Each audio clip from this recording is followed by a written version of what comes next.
Hoy, 8 de abril del año del Señor de 2020,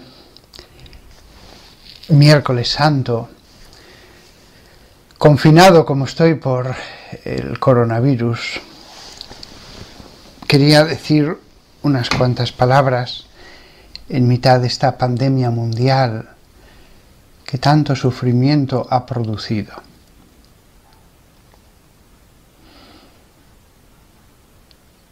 Y de verdad que no me he puesto a hablar aquí ahora por las buenas.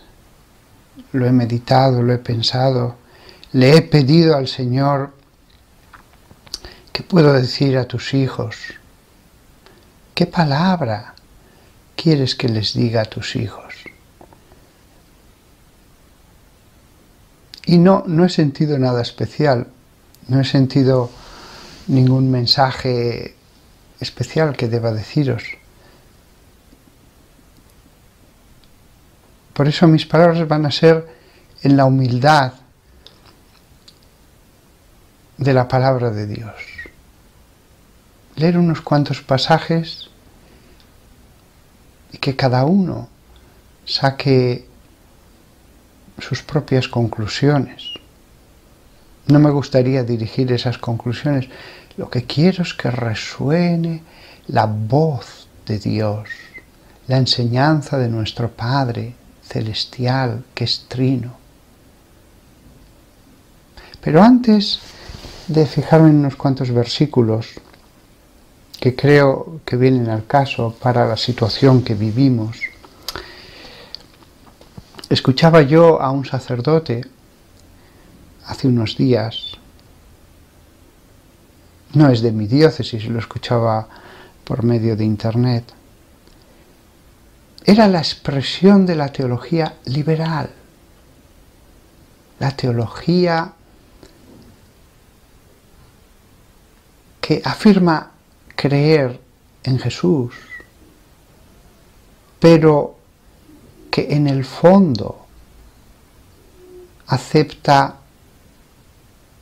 todas aquellas cosas que no han aceptado los seguidores de Jesús durante 2000 años. Seguimos a Jesús, pero de hecho, aunque la Escritura diga esto es pecado, nosotros vamos a decir, bueno, somos muy comprensivos con el pecador. De acuerdo, podemos ser comprensivos con el pecador, pero no tanto que le digamos no es pecado. Este sacerdote decía: en los últimos días he podido ver con una mezcla de estupor y desesperación cómo algunos pastores, y lo ponía entre comillas, de esta iglesia nuestra salen a la palestra a decir que esto del coronavirus es un castigo divino. Vamos a ver, estupor y desesperación por repetir lo que dice la palabra de Dios acerca de los castigos en general. Estupor y desesperación. Podría entender que dijera no estoy de acuerdo, tengo otra opinión. Entonces, este sacerdote siente estupor y desesperación cada vez que lee la Biblia. Como algunos pastores, entre comillas, de esta iglesia nuestra, no, quita las comillas, merecido o inmerecido, yo soy pastor. No, quita las comillas, soy pastor. No son unos pastores entre comillas. E incluso los pastores evangélicos, que tienen su propio rebaño, son pastores de su rebaño.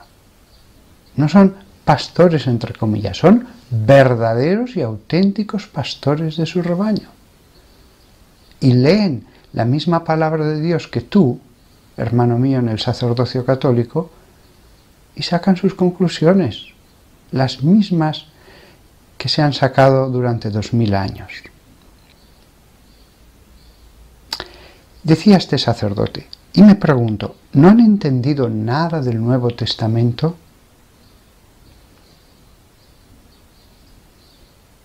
Increíble. Afirmar que existen los castigos divinos significa no haber entendido nada del Nuevo Testamento. Yo sí que me quedé muy sorprendido al leer estas cosas. ¿Siguen creyendo en el Dios airado que castiga y manda plagas? ¿Qué ven cuando miran en la cruz a quien murió por amor y se negó a responder al mal con el mal? Bueno,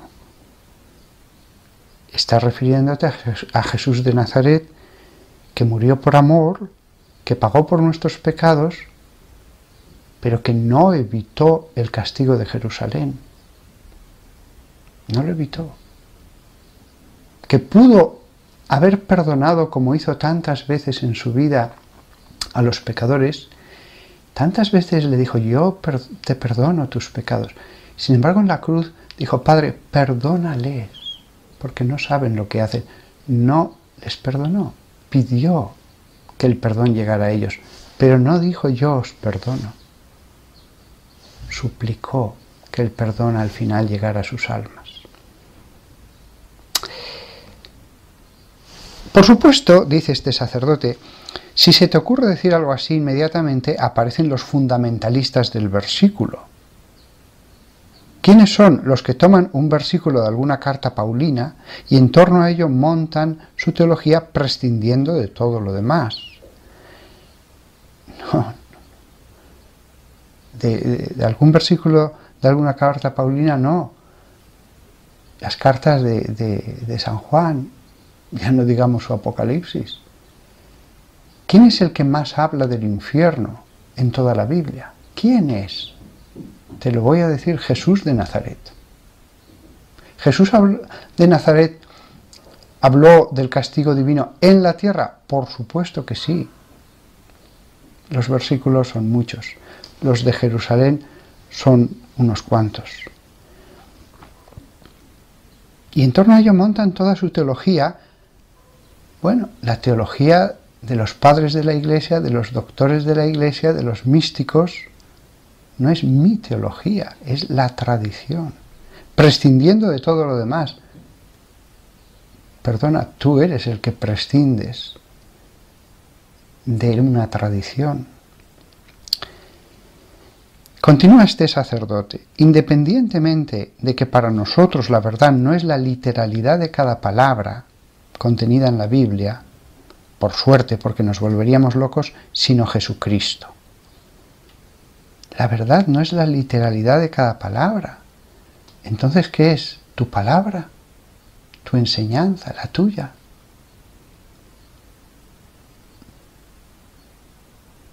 Me quedo muy sorprendido, de verdad. Y dice, la verdad es Jesucristo. Sí, pero si no nos podemos basar, como tantos teólogos liberales afirman, ni en las palabras de Jesús, porque niegan que Jesús haya dicho ciertas palabras del Evangelio, entonces ¿en qué nos basamos? En lo que tú nos digas. Sí, nos basamos en Jesucristo, pero si algo que dijo Jesús en el Evangelio no coincide, eso lo saltamos porque es un añadido de la comunidad, una glosa posterior, etc.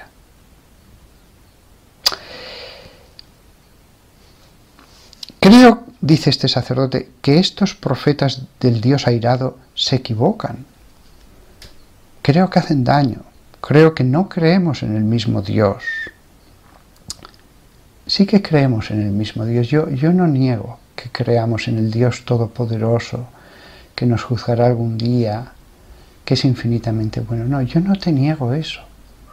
Pertenecemos a la misma religión. Eres tú el que, diciendo estas palabras de división y descalificación, me obligas a recordar la sana doctrina. Yo hubiera querido hablar de la palabra de Dios directamente, pero San Pablo también a veces en sus cartas se ve obligado a salir al paso de los que han negado la sana doctrina. la verdad del Evangelio. No creemos en el mismo Dios. Y creo que gracias a Dios, Dios es más misericordioso de lo que ellos piensan, porque si no, tanto daño como hacen, no tendría perdón. Tanto daño como hacen. Cuando advertimos a nuestros hermanos en la fe del camino que lleva al castigo, eso es hacer daño. No hay en ti ninguna comprensión hacia el hermano. Eres un predicador de la misericordia que descalificas al hermano y al pastor, que dices que hacemos daño, que niegas una verdad esencial de la Sagrada Escritura. Pero es que la teología liberal en general, ya prescindiendo de lo que diga este hermano mío, la teología liberal es una deformación de la verdadera doctrina. Hay tanta comprensión al pecador, en lo cual no hay nada malo, que en el fondo no le dicen ve y no peques más. Formalmente van a decir que sí, que dicen eso, pero en la práctica no lo dicen. Eso es verdad. Me lo he encontrado continuamente en mi labor sacerdotal. ¿Cuántas veces las almas me han dicho, no, me dijo este sacerdote que no pasaba nada, que daba lo mismo, que Dios no se fija en las pequeñas cosas, pero no te das cuenta de que esto es contrario a este versículo de la Biblia? No, lo que importa es Cristo en general. Cuando estos modernistas han tomado el mando de seminarios o de diócesis, han sido terribles, han sido unos dictadores, no han tenido misericordia. Podría contar tantos casos concretos de diócesis, de párrocos verdaderamente ejemplares, con fama de santidad, que han sufrido la misericordia de estos teólogos liberales. Volvamos los ojos a Jesús. Mateo capítulo 5, versículo 29 y 30. Si tu ojo derecho te causa pecar, arráncatelo y arrójalo lejos, porque es mejor para ti perder uno de tus miembros que todo tu cuerpo que sea arrojado al infierno. ¿Os imagináis que Jesús dijera, no hace falta que te arranques el ojo? Te lo arranques o no te lo arranques, el resultado es el mismo. Jesús puso un ejemplo doloroso, el ojo. ¿Cuánto nos importan a todos nuestros ojos? Puso el ejemplo más doloroso y dijo, más vale que te lo arranques. No dijo, si te lo arrancas o no te lo arrancas, da lo mismo. Esta verdad era tan importante que la recalcó, hizo un subrayado. Jesús hablaba oralmente, no podía subrayar un papel. Lo subrayó repitiéndolo. Y si tu mano derecha te causa pecar, córtatela y arrójala lejos, porque es mejor para ti perder uno de tus miembros que tu cuerpo entero vaya al infierno. Es muy doloroso perder una mano. Y ese es el ejemplo que pone nuestro Maestro.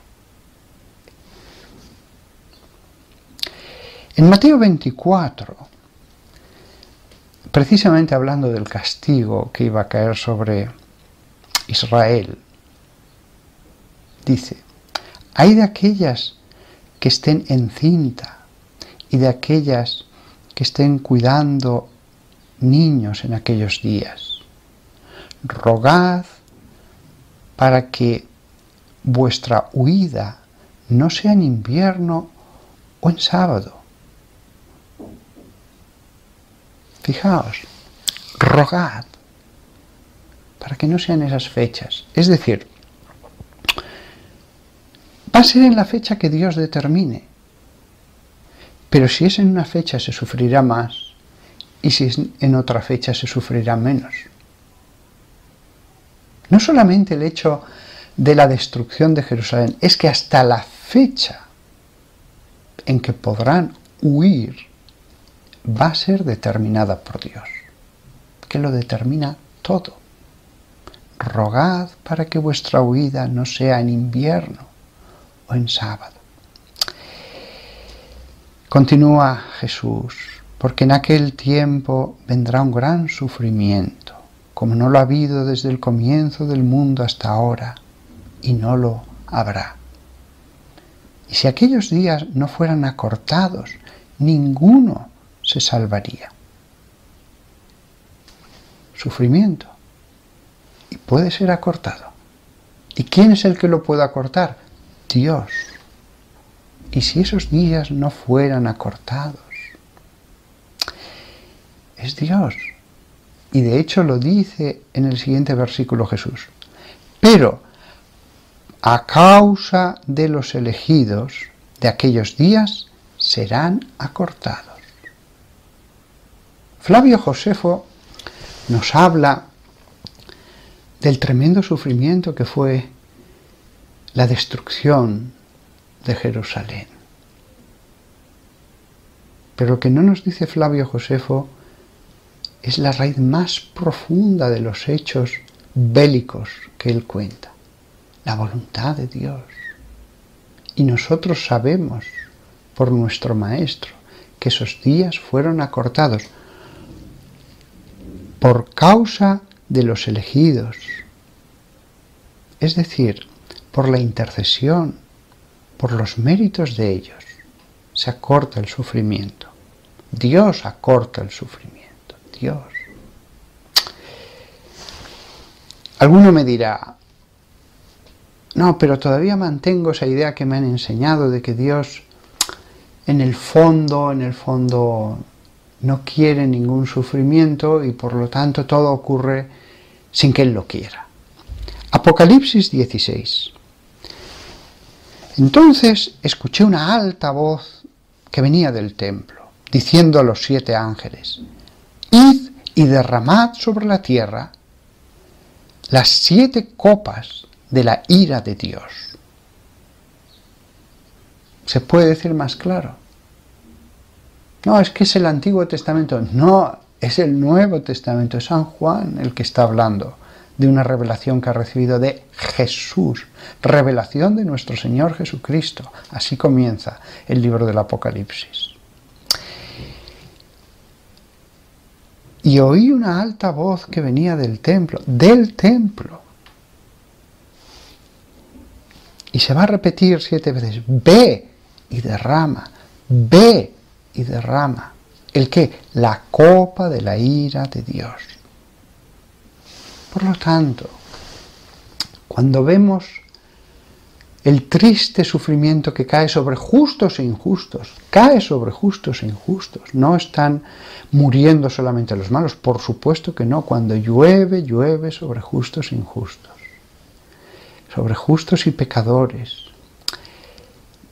No podemos pensar entonces en el concepto de castigo divino.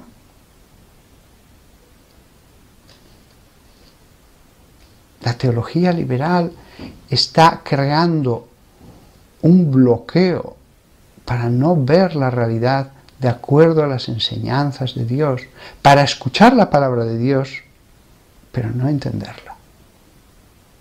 La teología liberal está evitando que la gente que cree, los que todavía creen,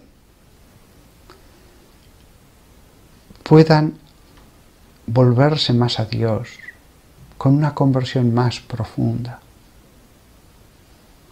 Hay teología liberal en el catolicismo, hay teología liberal entre nuestros hermanos evangélicos.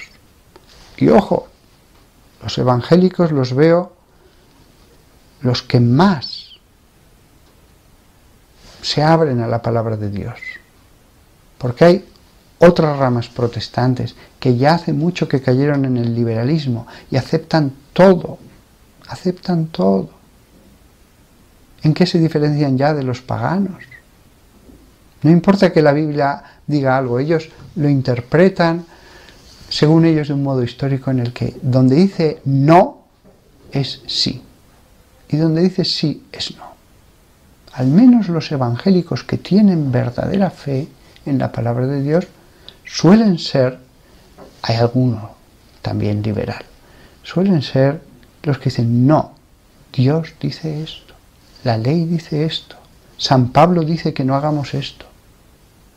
La Iglesia Católica se mantiene aferrada a la palabra de Dios, aunque haya hermanos sacerdotes que puedan desorientar a la gente. Tantas cosas han dicho obispos, papas, y después nos encontramos con un cura muy comprensivo, no con el pecador, sino con el pecado. Ahí está la diferencia, no con el pecador, sino con el pecado. Ellos no quieren ir a hablar de castigo de Dios, claro.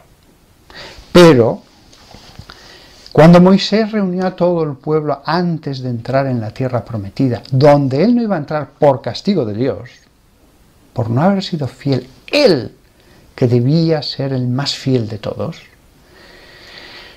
lo reunió a todo el pueblo, Deuteronomio 28. Deuteronomio es el libro, la última ley, ya que viene antes de la entrada en la tierra prometida, y él, como un padre, como un profeta, como un pastor, con mayúsculas, el gran pastor de Israel que tenía en esa época el pueblo elegido, les dijo: si vosotros solo obedecéis al Señor vuestro Dios, observando diligentemente todos sus mandamientos que os estoy mandando yo hoy, el Señor os pondrá en lo alto de las naciones de la tierra. Todas estas bendiciones vendrán sobre vosotros y serán excedentes, sobreabundarán, si vosotros obedecéis al Señor vuestro Dios. Y comienza una larga lista de bendiciones, todas las bendiciones que iban a caer sobre los hijos de Abraham. La voy a ahorrar, es larguísima esa lista. Pero a partir del versículo 15 comienza un giro en las palabras de Moisés.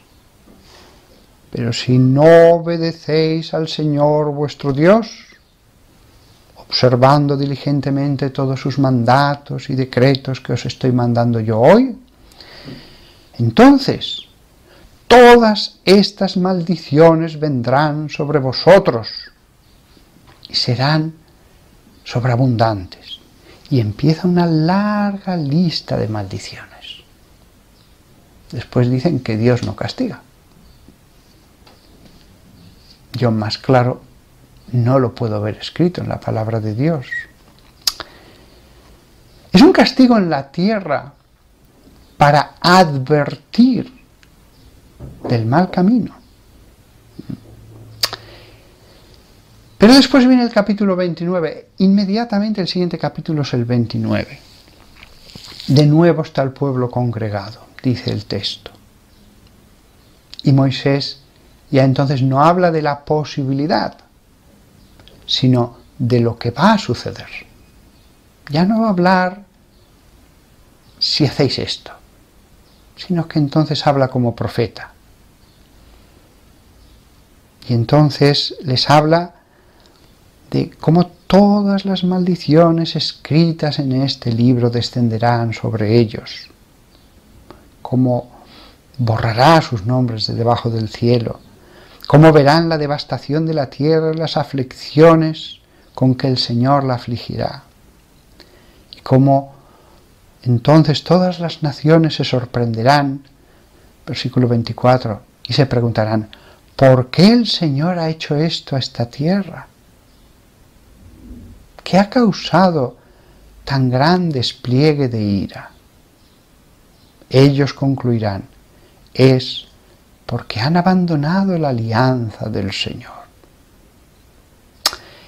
Versículo 26, porque se han vuelto y han servido a otros dioses. Versículo 27, y así la ira del Señor se encendió contra la tierra, trayendo cada maldición escrita en este libro. Por favor, yo lo único que os pido a todos los que me escuchéis, no me creáis a mí, creed a la palabra de Dios. Es muy sencilla, está escrita para pastores, agricultores, no para grandes exegetas en una universidad de teología. Toma y lee, toma y lee.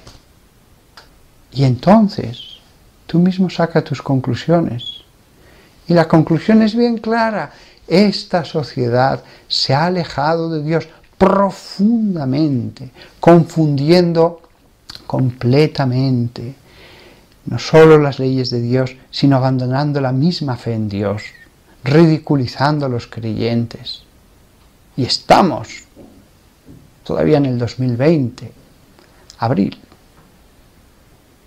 Más adelante, y ya no sé si se me permitirá hacer estos vídeos, vendrá la persecución contra todos los que de verdad estén basados en la palabra de Dios. Los que contemporicen no van a tener ningún problema. Los medios de comunicación, las leyes, les van a amar, les van a querer. Esa versión moderna va a tener todas las bendiciones del mundo. Pero lo que importa es la maldición de Dios. La maldición de Dios. Hemos equivocado el camino.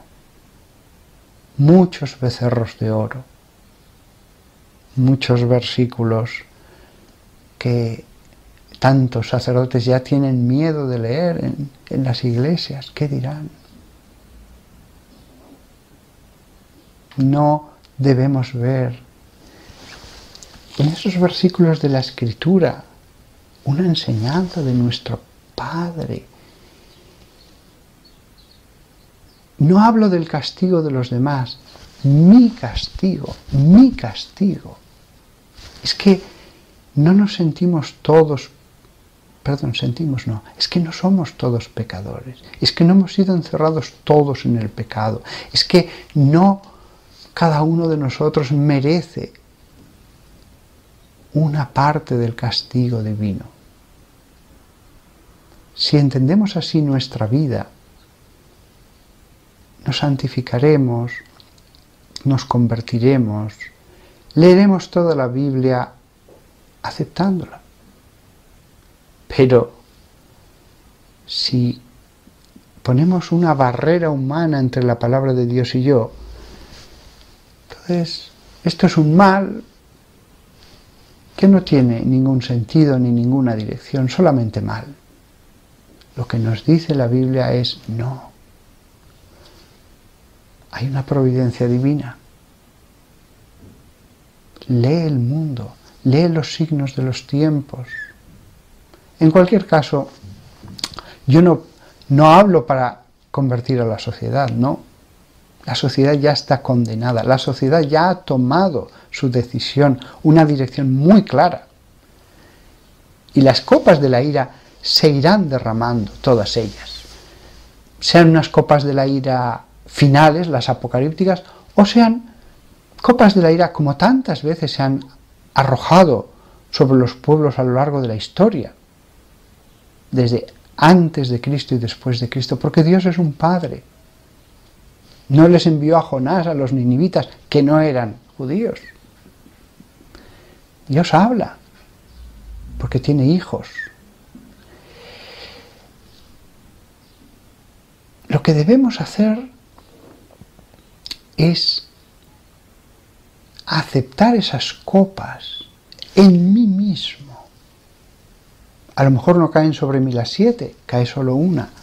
Siempre va a ser algo parcial, limitado.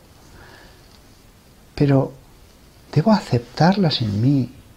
No resignarme, sino decir, Señor, acepto tu voluntad. Soy merecedor de castigo.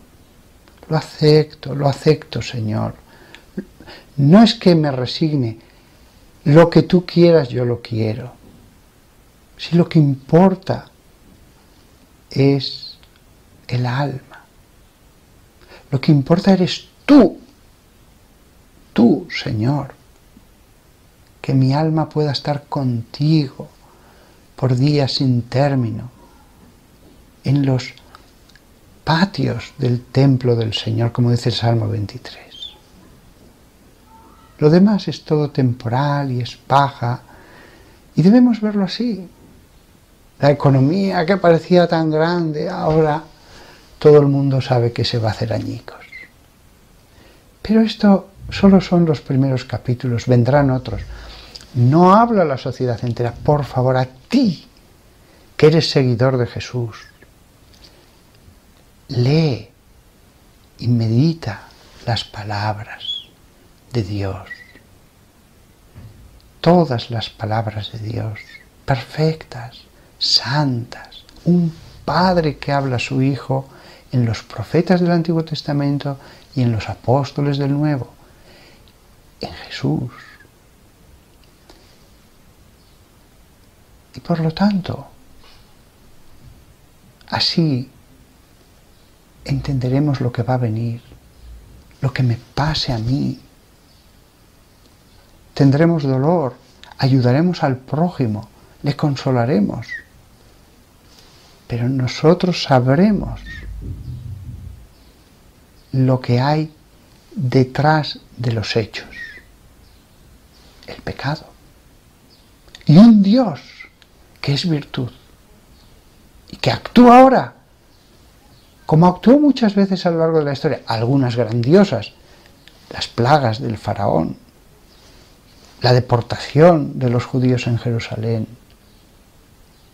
Por favor, no os dejéis engañar, no os dejéis engañar, porque lo terrible sería que incluso con este decreto de Dios no entendiéramos nada. No es la sociedad la que se tiene que convertir.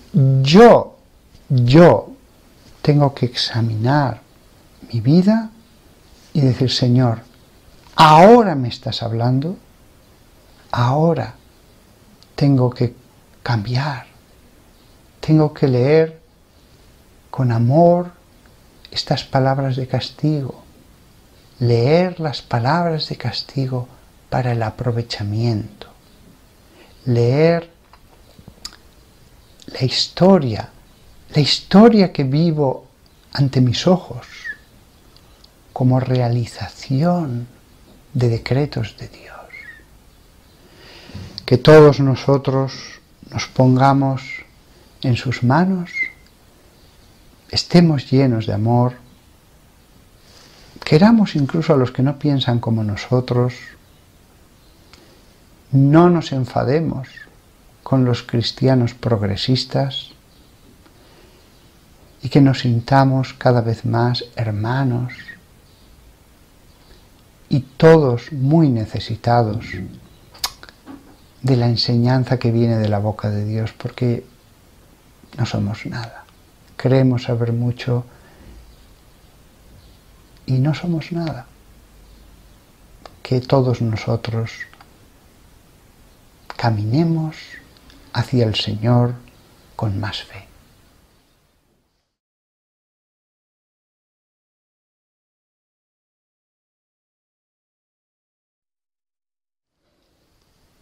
Quería hoy hablaros un poco de la parábola de Lázaro, el pobre Lázaro que pedía limosna. Y he dicho un poco porque esta parábola se puede analizar desde muchos aspectos, también desde el aspecto de la otra vida. que nos enseña acerca de la escatología esta parábola. Pero hoy me quería fijar más en la pobreza. ¿Os habéis dado cuenta de un pequeño detalle, vosotros que siempre escucháis las palabras de Jesús? Esta es la única parábola de todo el Evangelio en que un personaje tiene nombre. En otras parábolas, Jesús dice, había un hombre que tenía 2 hijos, había un rey, había una mujer que perdió una moneda, etc. Esta es la única en la que Lázaro tiene nombre.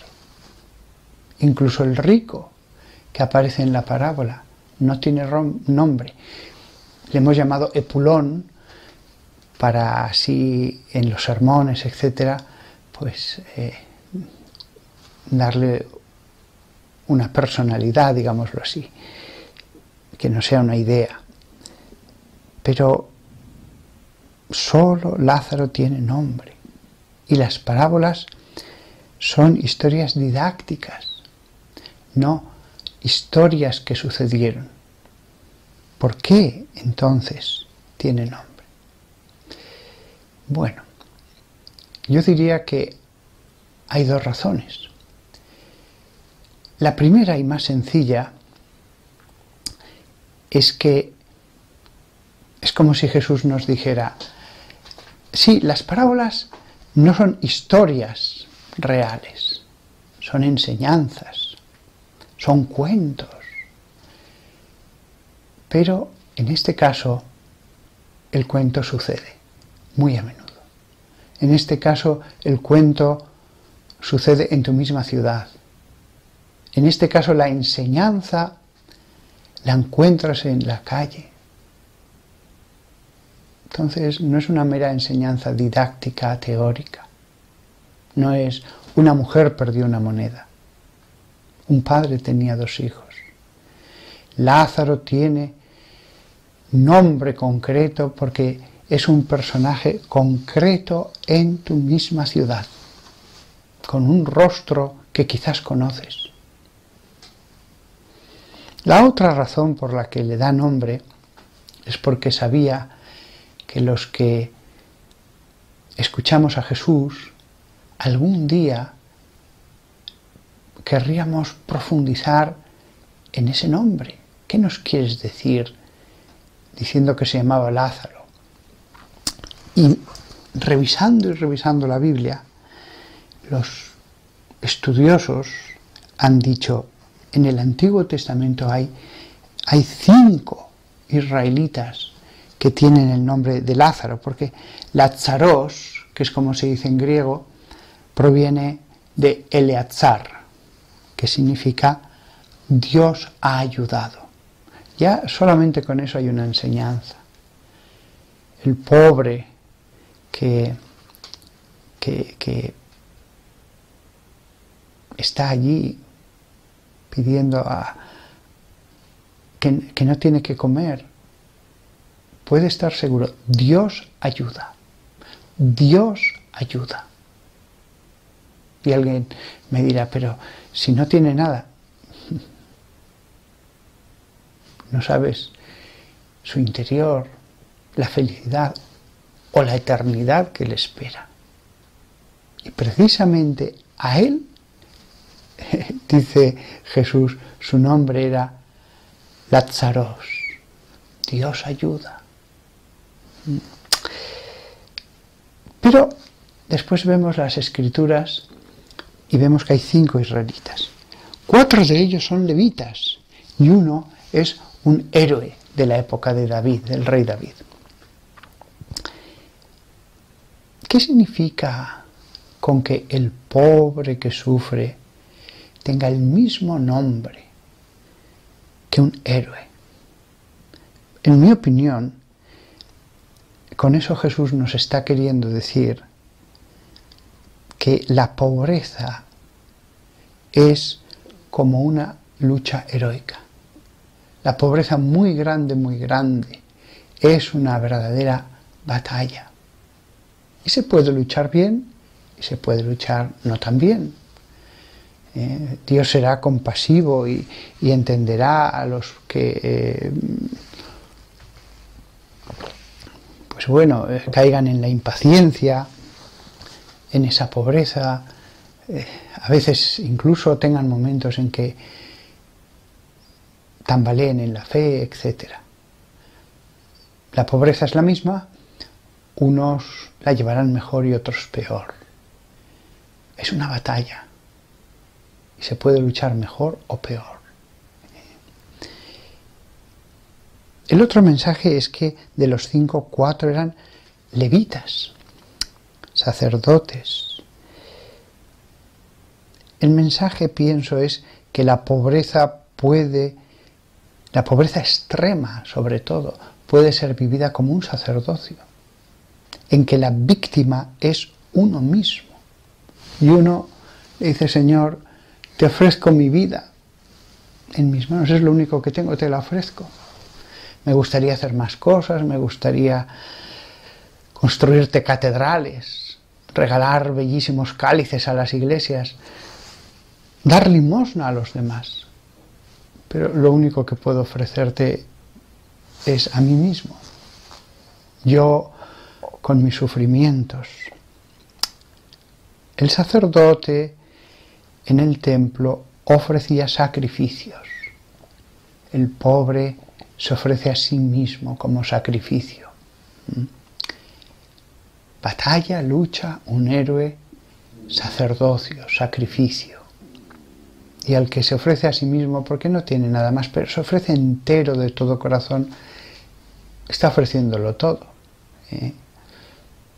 Y de verdad que la pobreza puede ser un fuego muy duro, pero allí se hace la carne que se transformará en grato olor para Dios. Sacrificios que se hacen voluntarios, sacrificios que a veces vienen de forma involuntaria. Me consultó telefónicamente una persona acerca de si ayudar a un pobre determinado, un pobre que él había dejado el trabajo, que cuando hablaba con él, porque a veces le ayudaba económicamente, pues a veces decía medias verdades, encima tenía problemas psicológicos. Este amigo que me consultaba en conciencia quería saber qué hacer. No tenía ninguna obligación, podía no cogerle el teléfono, pero él era un hombre que quería seguir a Jesús. ¿Qué hago con este pobre? Pero ojo, un pobre al que le he conseguido un trabajo y él lo ha dejado. La sensación de tirar el dinero con personas que no quieren trabajar, que las hay, con personas que están en el alcohol, no todos, pero los hay, o en las drogas. El consejo que le di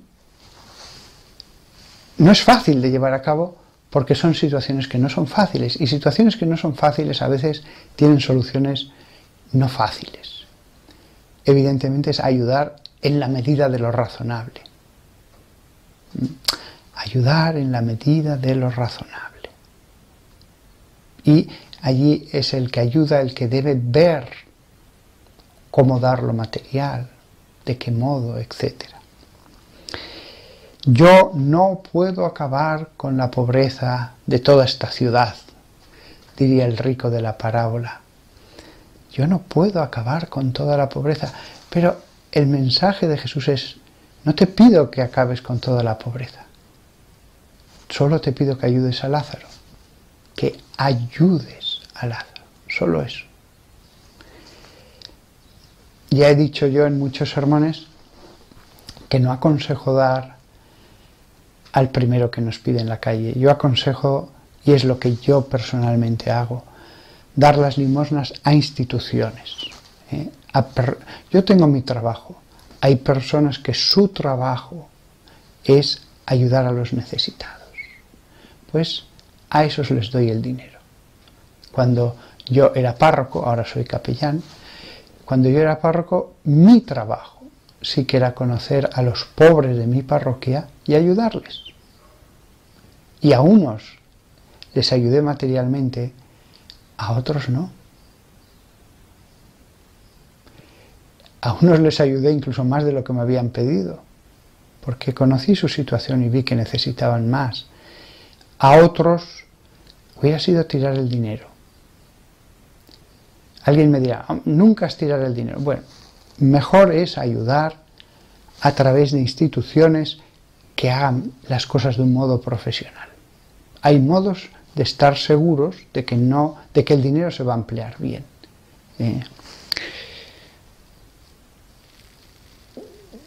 Cada uno que ayude lo que pueda.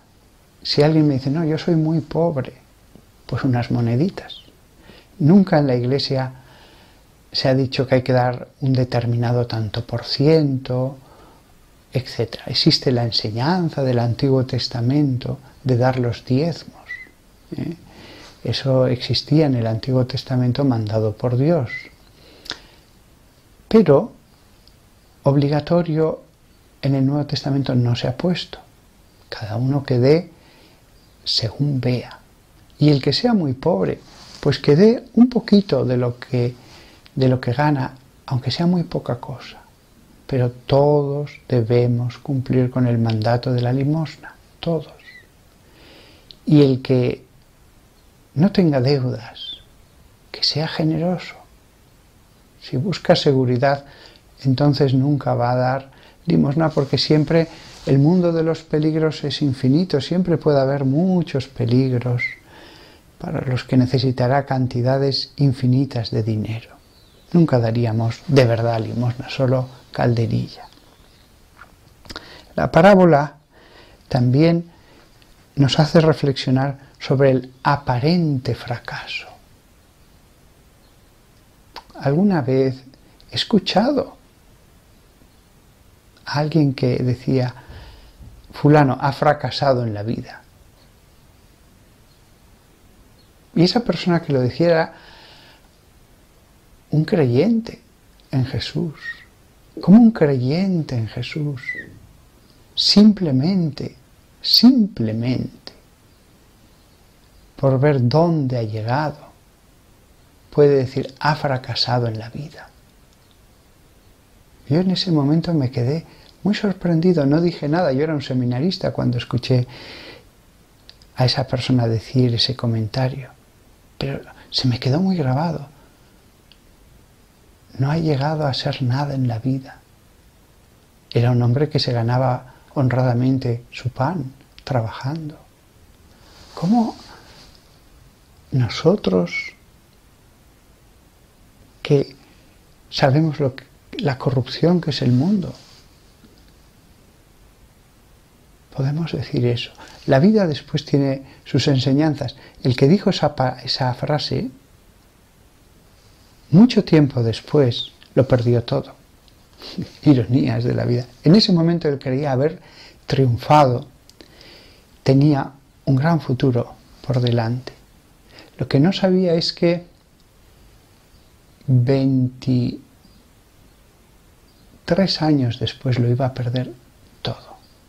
Iba a caer en depresión y con mucho esfuerzo se logró solo que saliera de la depresión. Fulano no ha llegado a ser nada en la vida.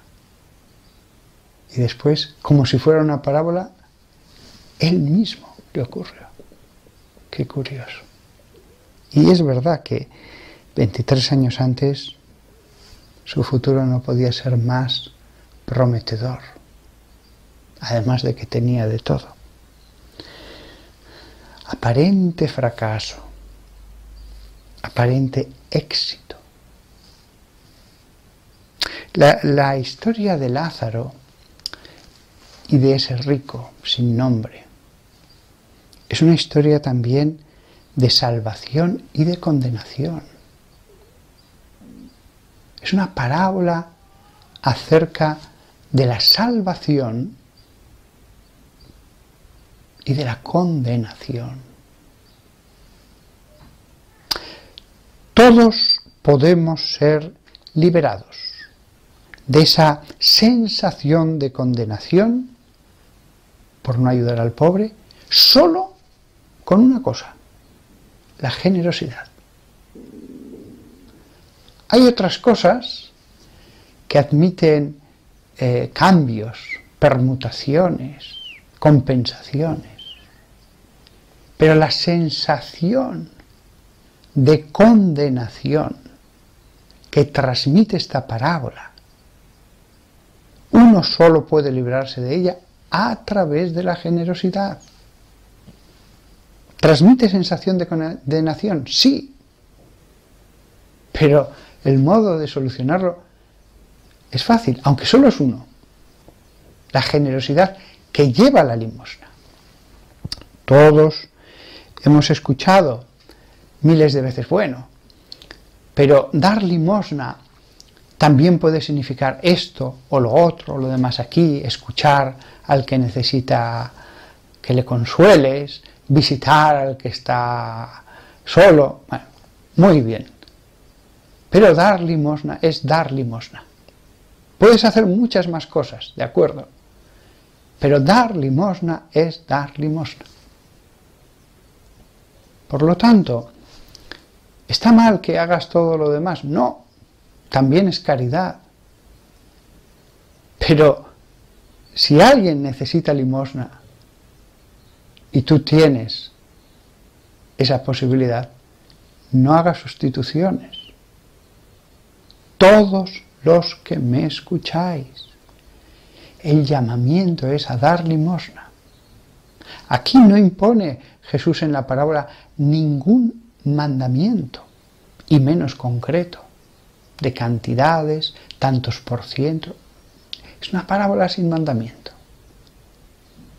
pero transmite esa sensación de condenación porque aquel rico se condenó, y la única cosa que nos dio a saber Jesús, nuestro Maestro, era que tenía a la puerta de su casa a alguien que pasaba hambre.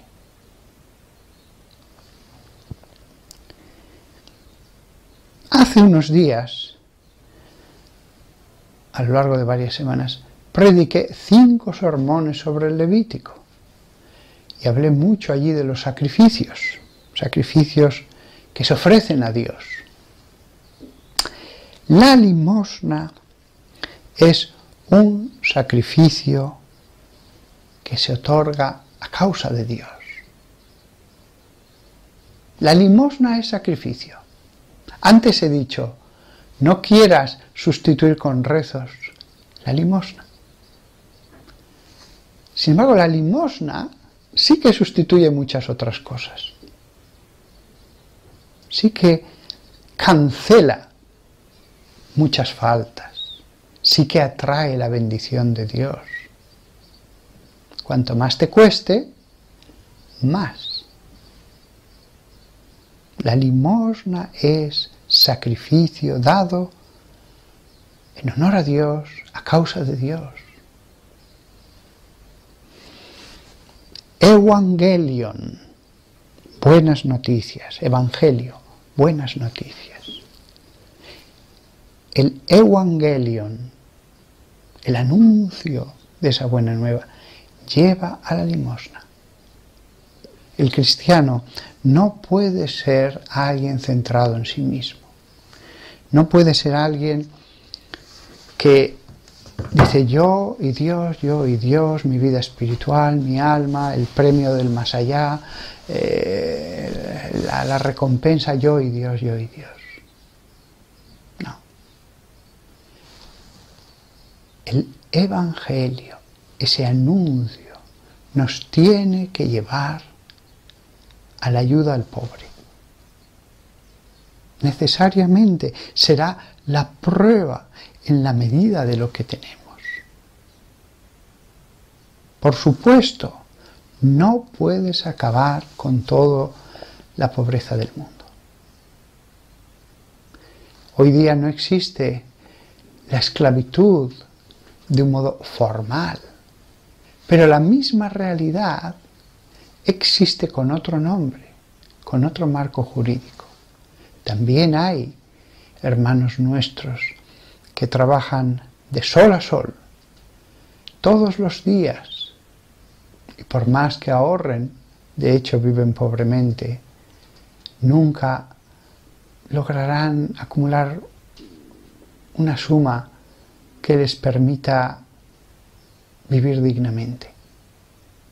Como esos hay millones y millones y millones. Haz algo.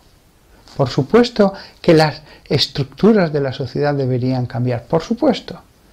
Lo único que se te pide a ti es, haz algo, aunque solo sea para que estés tranquilo. Aunque solamente sea por eso. Aunque solo sea para que no tengas esa sensación de condenación. Que nadie te condena, va a ser tu alma la que te dice, ¿has escuchado la parábola? Porque ver a alguien, o sea, ¿cómo yo puedo gastar dinero en caprichos cuando alguien lo más necesario no lo tiene? Bueno, que te apetece comer esto, que te apetece esto otro, vale, pero da limosna. Y después, de la otra parte, bueno, te puedes conceder algún capricho. No siempre, porque te convertirás en alguien caprichoso, pero tendrás ya paz. La parábola de Lázaro es una parábola de salvación, pero no es solo un mensaje de alegría, un buen anuncio para los pobres. Es un mal anuncio para los egoístas. Es un mal anuncio. Un anuncio de condenación para el que haya endurecido tanto su corazón que Dios diga, eres culpable, eres culpable. Cuando bendecimos los alimentos, yo siempre digo, cuando pongo mi plato en la bandeja y unas, Señor, bendice estos alimentos que hemos recibido de tus manos generosas. Hemos recibido de tus manos generosas. El rico lo que tiene es concesión de Dios. No puede decir, yo, mi trabajo, yo me lo merezco. Es concesión de Dios. Y hay ricos que son como fuentes a los que van muchos pobres a beber. Muchos pobres. Hay ricos muy generosos, y de verdad que los hay muchos, y muy ricos, ¿eh? Y entonces Dios les permite ejercer esa preciosa función en la sociedad. Los hay, los hay. Del mismo modo que hay ricos que solamente acumulan, y uno dice, ¿para qué tanto acumular si al final él no pudo disfrutar más allá de cierta cantidad? Todo era por el placer de ver más ceros en su cuenta bancaria. Solo era eso, solo era eso. Y nada más que eso. Yo me llevó un amigo a visitar la mansión de William Randolph Hearst. Menuda mansión. Se necesitaba un tour de 3 horas para recorrerla entera. 3 horas. Pues bien, la pude ver. ¿Hubiera acrecentado mi felicidad vivir allí todos los días? No, no. Ni lo más mínimo. Al final yo lo que necesito es una cama, un sillón donde ver un poquito la tele, una cocina donde ir al supermercado y cocinar lo que me apetezca. El resto es para enseñarlo a las visitas. ¿Qué es un automóvil? Es un instrumento para ir del punto A al punto B. Tú que me escuchas, más vale que te compres una cosa sencilla con 4 ruedas y no tengas que pasar 8 años en el purgatorio sufriendo, o más. Más vale que te compres un automóvil más sencillo que te lleve al cielo, que no uno carísimo que te hunda al infierno. Ya me gustaría, los que me escuchan, que dieran la limosna al menos de un automóvil cada 15 años. Ya me gustaría. Dad limosna. Hasta el joven estudiante, pues un poquito de la asignación que reciba de sus padres. Hasta el niño de 10 años, el adolescente de 12, pues un poquito de su asignación semanal. La limosna. Los sacerdotes tenemos que dar limosna de lo que recibimos. Jesús lo quiere, ya está. Y no nos ha impuesto medidas, pero nos ha dicho tomároslo muy en serio. El sufrimiento es algo muy grave. No puedes permitir que tu hermano esté hundido en la miseria mientras tú estás sumergido en el despilfarro. Que además los ricos siempre tienen un gusto tan pésimo para gastar sus fortunas. Alguno hay que se salva, pero después uno dice, bueno, para eso tanto dinero. No vale la pena. Nada más. Y también quiero una cosa decir, iba a acabar ya aquí, pero una añadidura. Siempre se acusa mucho a los obispos de llevar un gran tren de vida. No dudo de que hay alguno, entre 4.000 obispos que hay, alguno habrá que sí, o algunos. Pero no es lo normal.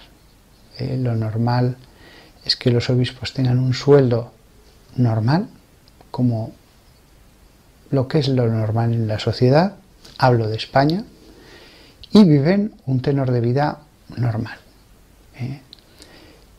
Y dígase lo mismo del Vaticano. El Vaticano, las poquitas cosas un poco más valiosas las tienen los museos, poco oro hay allí, muy poco, poquísimo.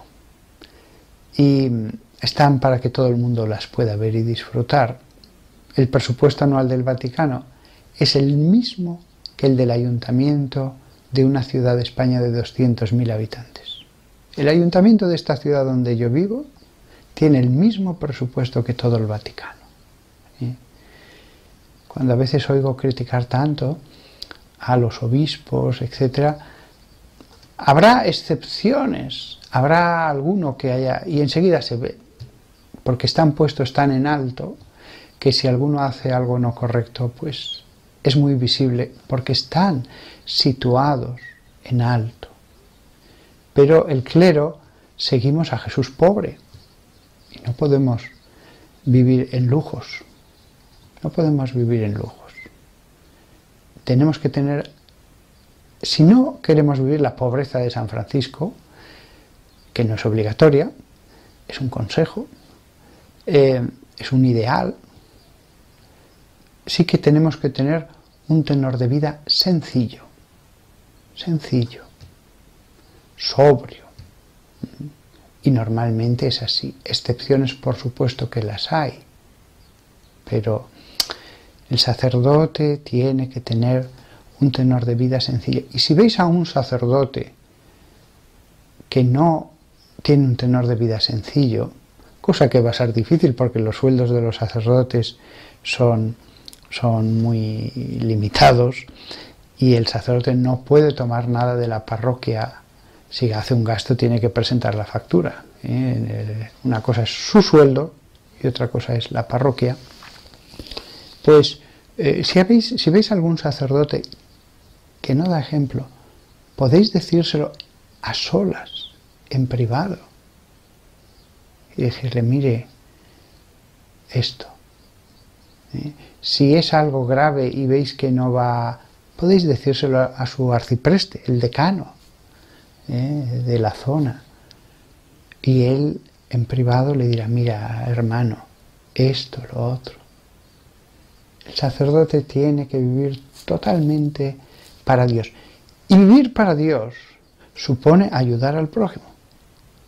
El sacerdote no puede decir al que le pide ayuda, adiós, no me interesa usted. Sí que le puede decir, vaya a Cáritas, venga conmigo a Cáritas y vamos a estudiar su caso. Pero el sacerdote, como pastor, tiene que estar atento a sus ovejas. Y se hace. Afortunadamente se hace.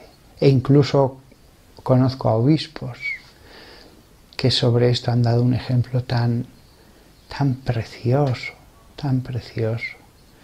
No puedo dejar de mencionar al obispo Elder Cámara, un obispo que él vivía en una casita muy sencilla, cuando llamaban él mismo abría la puerta, comía cosas muy simples, vestía con una sotana blanca sencillísima y recibía allí en su casa, era la imagen de la sencillez.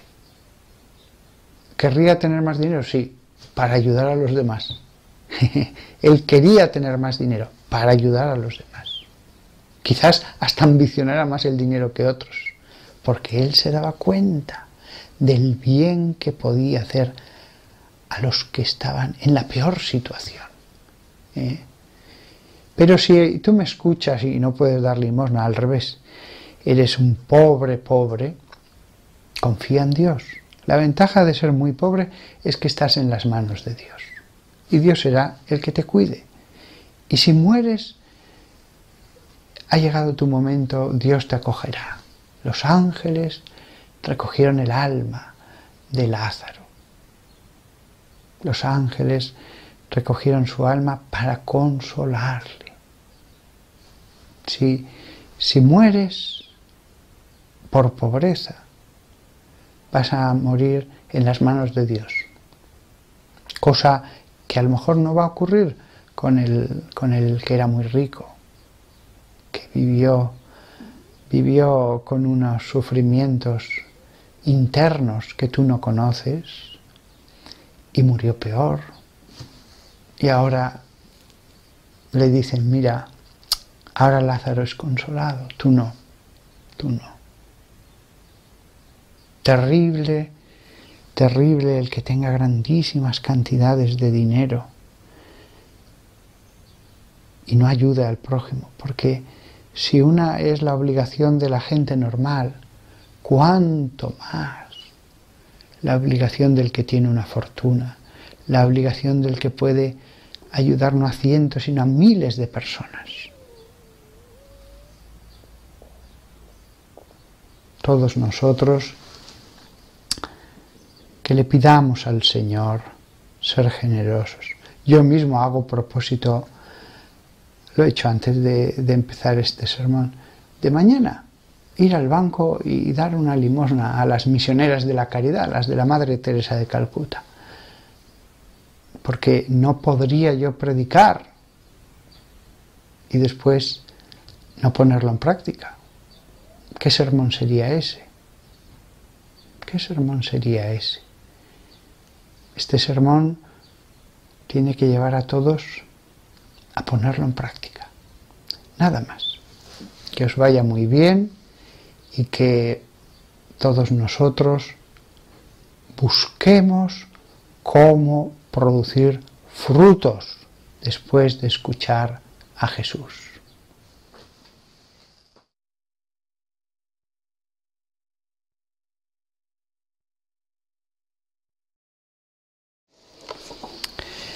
El Señor esté con vosotros. Lectura del Santo Evangelio según San Lucas.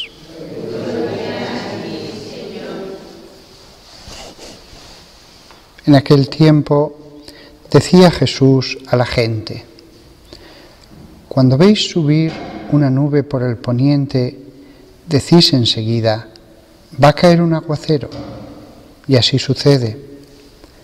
Cuando sopla el sur decís, va a hacer bochorno, y sucede. Hipócritas, ¿sabéis interpretar el aspecto de la tierra y del cielo? Pues ¿cómo no sabéis interpretar el tiempo presente? ¿Cómo no sabéis juzgar vosotros mismos lo que es justo. Por ello, mientras vas con tu adversario al magistrado, haz lo posible en el camino por llegar a un acuerdo con él, no sea que te lleve a la fuerza ante el juez, y el juez te entregue al guardia, y el guardia te meta en la cárcel. Te digo que no saldrás de allí hasta que no pagues la última monedilla.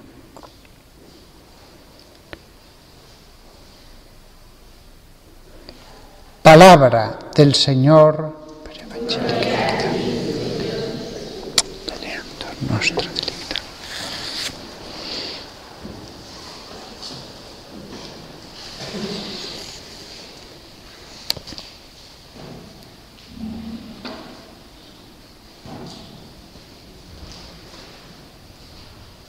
No lo tenía pensado, pero voy a predicar un poco sobre un tema que ha estado en boca de muchos católicos, y es el tema del Sínodo de la Amazonia. Todavía no ha acabado el Sínodo de la Amazonia, todavía no ha acabado. Muchas cosas se podrían decir, pero no voy a decirlas todas. Voy a decir aquello que sirva para edificación. Esto es como un obispo cuando habla con sus sacerdotes. A veces hay más cosas, pero no todo. A veces se saca a la luz. Lo mismo en un convento. La abadesa puede saber cosas, pero no siempre va a ser para edificación todo. Pero este tema ha causado tantísimas tensiones que sí que creo que es bueno decir algunas cosas. Primero de todo, vaya por delante que los obispos de la Amazonia, y lo digo con toda sinceridad, son buenas personas. Siempre hay gente imaginativa imaginando cosas malas. La gente que tiene la mente calenturienta no suele imaginar cosas buenas, siempre imagina cosas malas, y conspiraciones, y pecados, y luchas ocultas, etc. No. Lo que yo conozco, la parte que me es dado conocer, y un poco conozco, son gente buena. Ahora bien, es cierto, y eso no se os oculta a los que estáis en estos bancos, escuchando piadosamente la misa, algunos de vosotros con tiempo de oración mental diario, generoso, otros haciendo retiros espirituales, vosotros laicos, que lo que buscáis es el misterio de Dios y que siempre pensáis bien del clero y hacéis bien, no se os escapa tampoco que a veces hay distintas corrientes. No se os escapa, basta entrar a veces en algunas diócesis, algunas parroquias, que hay sacerdotes más conservadores, sacerdotes más progresistas, también los obispos que vienen del clero. No son malos, ni son unos rígidos los conservadores, ni son unos laxos los progresistas. Hay gente progresista que, por supuesto, admite todo el magisterio, cumple las leyes de la Iglesia, pero hay una tendencia hacia ciertos aspectos que hemos dado en llamar progresismo. Lo que sí que es malo es el ultraprogresismo, es decir, ese progresismo que quebranta el magisterio, que quebranta la ley de Dios, las enseñanzas de la Sagrada Escritura. Por eso a mí me gusta distinguir entre el progresismo, pero que se mantiene en la obediencia al magisterio, a la autoridad eclesial, y el ultraprogresismo, que aunque a veces pueda haber sacerdotes que tengan parroquias, pues pueden enseñar cosas que no encajan del todo con el magisterio. He hablado de sacerdotes conservadores. El ultraconservadurismo, también llamado tradicionalismo, también está mal. Son personas que se cierran totalmente a cualquier cambio en cosas opinables que pueden cambiar. Son personas que excomulgan a todos los demás, que no hagan las cosas exactísimamente como siempre se han hecho, insisto, en lo opinable, en lo mudable. Bien, dicho lo cual, sería necio negar que existe esa tensión. La Iglesia siempre se ha comparado a la túnica inconsútil de Cristo. No es Cristo, pero recubre a Cristo. Y si unos tiran de un lado y otros tiran de otro lado, si al final la tensión es muy fuerte, si al final hay gente que dice no, no cedo, pues se puede desgarrar, se puede desgarrar. Ojo, no hay que ceder en la verdad, no hay que ceder en la verdad, pero en la obediencia a la legítima autoridad sí que hay que ceder siempre, siempre. La tensión en la túnica inconsútil de Cristo. Si uno se cierra en banda y se llena de furia, es cuando se produce el desgarro.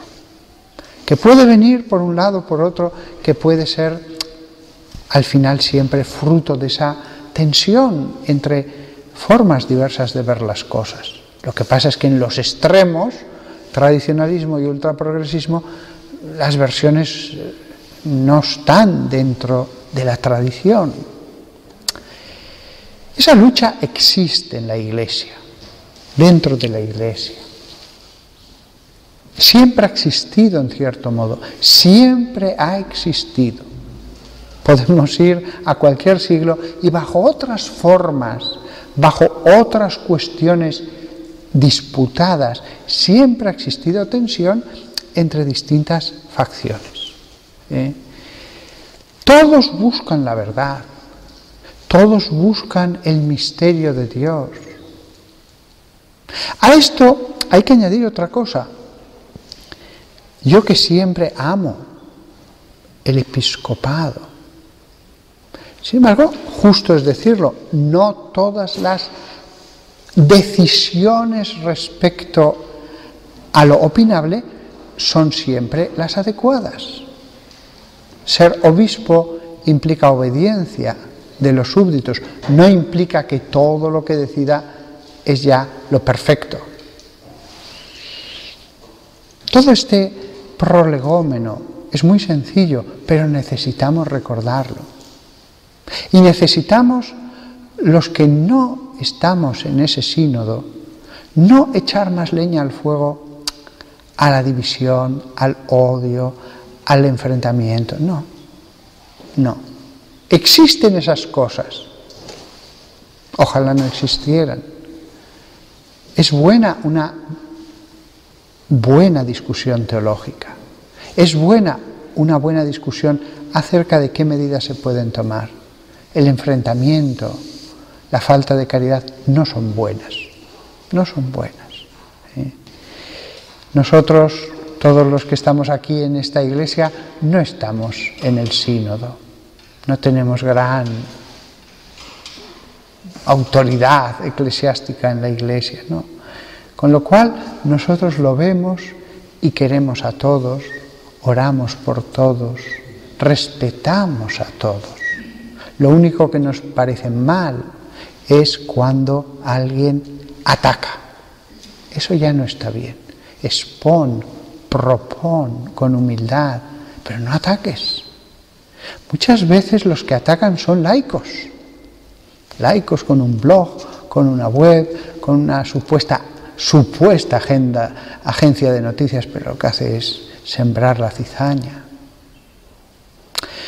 No todo da lo mismo, insisto, el que vosotros tengáis respeto por el sacerdote, veneración por los obispos, confianza en el colegio de los obispos, confianza en vuestro propio obispo, no significa que cualquier decisión que salga sea la correcta, no.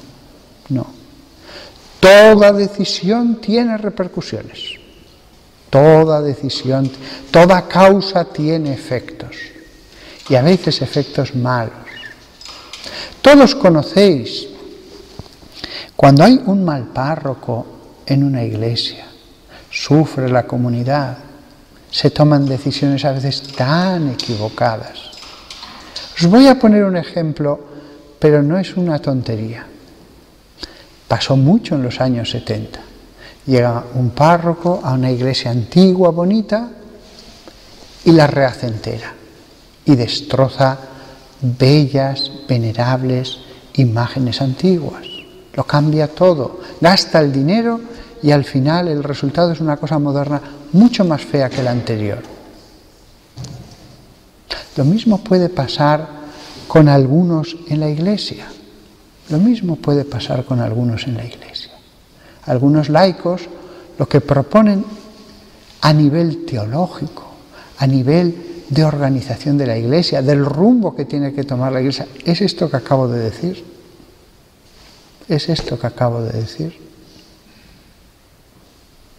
Hay un peligro en algunos laicos, en un deseo del sincretismo.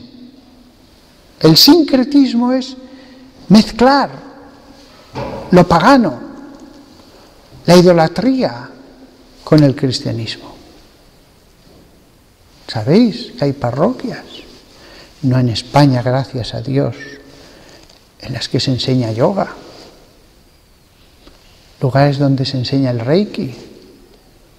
Cuando el mundo del cristianismo es tan rico, tan grandioso, si solo con la Biblia ya hay para años y años de estudio, y se ponen a estudiar cosas orientales, mezcladas de error, con el cristianismo. Esto no en España, gracias a Dios, pero ocurre en algunos lugares. Mal. El sincretismo, es decir, la mezcla de la verdad con el error, eso no puede nunca dar un buen fruto. Nunca. Pues hay personas con esta mentalidad. Hoy leía un artículo de un teólogo muy famoso, tiene muchísimos lectores. El Juan Pablo II, lo sacó de su puesto de profesor de teología en Salamanca. Y él habla sobre los exorcismos. Y dice, no, yo no niego los exorcismos, pero después el exorcismo es luchar por los pobres, luchar contra los opresores. Entonces una profesora de teología de Argentina le pregunta, pero mire, ha dedicado hojas y hojas y hojas para hablar del exorcismo y ha dicho varias veces, yo no niego el exorcismo, pero no me queda claro si usted cree en la existencia del demonio o no. Y entonces le dice, me parece muy buena pregunta, y dedica varias páginas a responderle. De nuevo no queda claro si cree en el demonio o no cree. Como ese ejemplo os podría poner muchos otros de esa mentalidad ultraprogresista que al final dices, pero vamos a ver, usted cree en este dogma, usted cree en el primado de Pedro, usted cree, pues sí y no. Sí y no.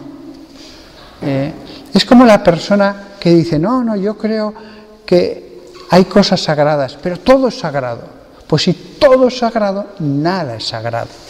Nada es sagrado. Es como aquella frase que tantas veces he escuchado.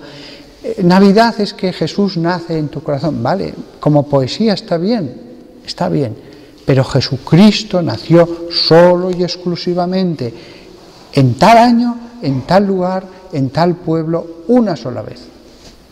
Sí, todo es etéreo, es como lo que decía antes, todo es sagrado. Jesús nace en todas partes. Al final no niegan nada, pero tampoco afirman nada. Todo cabe. Entonces, hay que estar atentos. Eso es malo. El ultraprogresismo que he definido es malo. Y no hay que atacar. Cuando se escucha cosas de ese tipo, como la Madre Teresa de Calcuta. Ella contaba que una vez vino un cura joven, les habló una serie de cosas, ella se calló y cuando acabó, la Madre Teresa le acompañó a la puerta y le dijo: muchas gracias, no hace falta que vuelva. Y después volvió ante las hermanas y les explicó la doctrina de la Iglesia. Es indudable, existe esta lucha, y por eso os lo he dicho. No pensaba hoy hablar de esto, no lo había preparado, pero hay que estar atentos. No tenemos ese problema en esta diócesis, En esta diócesis, gracias a Dios, los sacerdotes, el obispo, todo es paz, todo es obediencia al magisterio, pero hay otros lugares, Con razón que algunos se pasan al ultratradicionalismo como reacción. Es como cuando alguien tiene una alergia y se pasa diciendo: aquí no cambiamos nada, ni las puntillas del roquete. Y el que cambie las puntillas del roquete los comulgamos. Es una reacción también mala. Nada más. Bueno, hay mucha ahora mismo tensión y vamos a ver los frutos. Pero lo cierto es que los criterios ya los tenéis. No atacar a las personas, pero al mismo tiempo darse cuenta de que existen esas dos facciones, mientras uno no sabe suspender juicio. Pero nosotros nos aferramos al magisterio de la Iglesia, de todos los papas, de todos los concilios, de los padres de la Iglesia. Y si la palabra de Dios dice esto es pecado, pues es pecado. Aunque ahora algunos pues quieran cambiar la palabra de Dios. Que la Santísima Virgen María, que también vivió en medio de tensiones, escuelas, que si los esenios, que sabían, era un cisma respecto a Jerusalén, los fariseos, que opinaban de forma totalmente distinta que los saduceos, en medio estaban los sacerdotes, unos pertenecían a una cosa, otros a otra tendencia. La Virgen María también vivió en medio de todas esas tensiones, grupos, pero se mantuvo en el misterio de Dios. No se manchó con juicio, con crítica. El misterio de Dios. Yo soy pequeña, yo, Dios, que se encarguen de estas cosas otros.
Dios.